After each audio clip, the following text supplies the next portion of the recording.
আর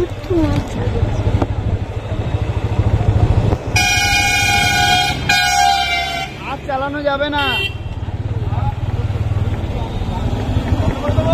হ্যাঁ বন্ধ করে দাও। যাবে না। চলো আমাদের শেষ। আমাদের আর কি বাকি না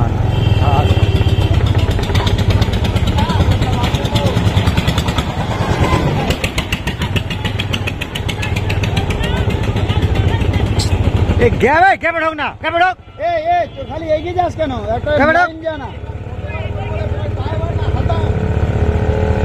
একটা লাইনে যেতে পারিস না।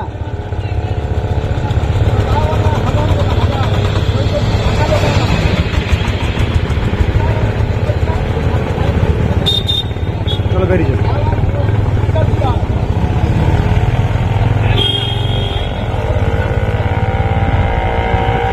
এই ছোট র্যালির মধ্যে উপস্থিত আছেন এই মথুরা পৌরসভা কেন্দ্রের প্রার্থী অধ্যাপক অজয় কুমার দাস মহাশয়, যিনি আইএসএফের পক্ষে ভোটে দাঁড়িয়েছেন এবং আপনাদের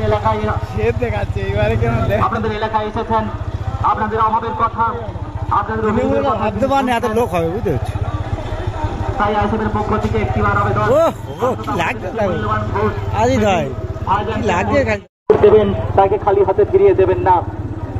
এলাকার উন্নয়নের স্বার্থে এই দুর্নীতিগ্রস্ত সরকারকে উপরে ফেলতে, কেন্দ্রের ধাপ্পাবাজ সরকারকে উপরে ফেলতে আসুন আমরা প্রতিজ্ঞাবদ্ধ হই। আগামী 1 জুন যে লোকসভা নির্বাচন, এই লোকসভা নির্বাচনে আমরা এক গণতান্ত্রিক সরকার গড়ে তুলি।